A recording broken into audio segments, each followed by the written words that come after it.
Invincible, the Amazon Prime new series, it's about to get real.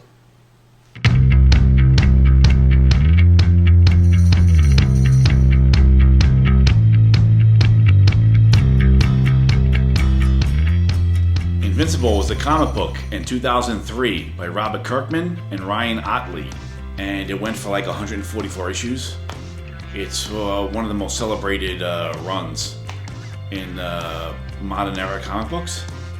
Came out on Image, and it's the same author who wrote The Walking Dead. They decided to turn it into a series on Amazon Prime, and you can get the first 3 episodes right now streaming. And now every Friday, the remaining episodes are going to be released.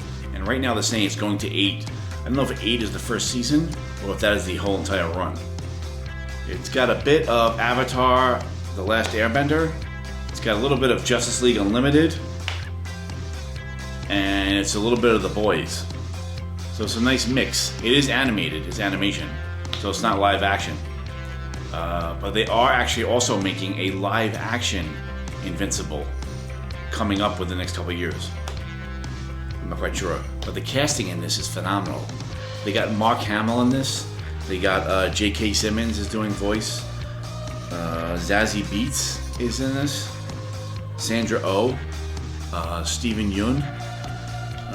Seth Rogen does some voiceover. So they got some really great casting on this. Robert Kirkman expressed that it wasn't going to be exactly like the comic book. He said he had written that when he was in his early 20s. And now when he looks back at that as he's older, he sees that he can iron out some of the wrinkles. So the series on Amazon Prime is a little bit different. There are some changes from the comic book. I noticed them when I was watching it. I was like, oh, I don't remember that part. I don't remember this part. One of the aspects was Guardians of the Globe. They are more showcased in the Amazon Prime. It starts with them, actually. Whereas in the comic book, we only see them as at the point that we get introduced to them is the point of their downfall. So we kind of get started. Try to avoid a lot of the spoilers out there, because this thing has lots of nice twists and turns, and it's very fresh. So try to avoid all that and go in new, go in with unexpected eyes, and really enjoy the twists and turns. It's a lot of fun. Some of the other changes I noticed was that there was a mystery where some kids were getting bombs strapped to them at the local high school, and we were trying to track down what this mystery was about. And it's like a teacher at the school, and that was removed. That might be later in the series, I don't know, or it seems like it was removed. And also a lot of the mystery stuff. When the Guardians of the Globe have their downfall, Omni-Man leaves the event, leaves the area. Whereas in this miniseries on Amazon, he remains there. And also, it's revealed what happened in that event, as opposed to the comic book, it was hidden. And then a character that comes, Demon, like a Hellboy kind of character, and we're following him try to solve the mystery of what happened with the Guardians of the Globe. But in this, we kind of know what happened. They show us. So it's not really a mystery as much. But there is lots of nice twists and turns. The story has a little bit of a Peter Parker kind of a story. He's a teenager. He's having general problems in high school, general problems with girls, problems with kids in school that he doesn't get along with, problems with his job, his after-school job, and problems with homework and stuff like that. The main character in this is Mark Grayson, and the Grayson name is supposed to be a wink to the Nightwing character Dick Grayson in the DC Comics. And his father is Nolan Grayson, and his mother is Deborah Grayson. But his father, Nolan, is Omni-Man, very much like a Superman kind of character, all-powerful from another planet. His mother is human. She is from Earth, but they married and they had him. And his father decides to, when he's 7 years old, he sits down Mark and tells him that he's an alien from different. He actually tells him he's an alien from a different planet, and he's the superhero known as Omni-Man, who they see on the news all the time. And he tells his son that the Viltrumites are virtually a race of peaceful Supermen. Mark learned that his father had come to Earth to protect it, and that one day Mark would develop superpowers like his father. Every single day he waited for his powers to develop. And then one day in his senior year of high school, when working at his part-time job, he sends a trash bag, he goes to throw it out, and he sends it into space, he throws it so hard. Nolan eventually had his friend Art make Mark a superhero costume, but Mark needed to choose a name first. So he comes to the name Invincible, and that's how he gets the title of the show. A lot of really cool ideas in this, where we're introduced to the Guardians of the Globe, which is very much like the Justice League. There's a character in it, Darkwing, that's like Batman, and there's a Flash character and a Wonder Woman character. And then there's also a team version, the team, a teen version of this adult Justice League, Guardians of the Globe. And the teen team is the one that Mark befriends. He hangs out with them and he becomes friendly with them.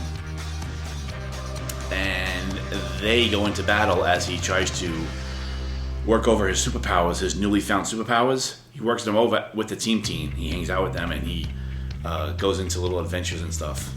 There's lots of twists and turns, and there's lots of great ideas. There's one scene where they're recruiting for a new Guardians of the Globe, and it's like in X-Men had that the Battle Dome or the Battle Grounds. They had that little area, so it's very much like that, but they have tryouts for like a Justice League kind of team, and all the superheroes get to fight each other. That's like a cool idea. And also they had an idea where they get attacked by an alien race, very much like Marvel and DC, where aliens come through a portal and they attack Earth.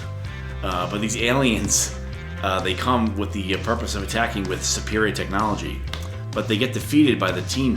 They defeat them, and as they go back in their world, they age like 30 years, and it's very much like.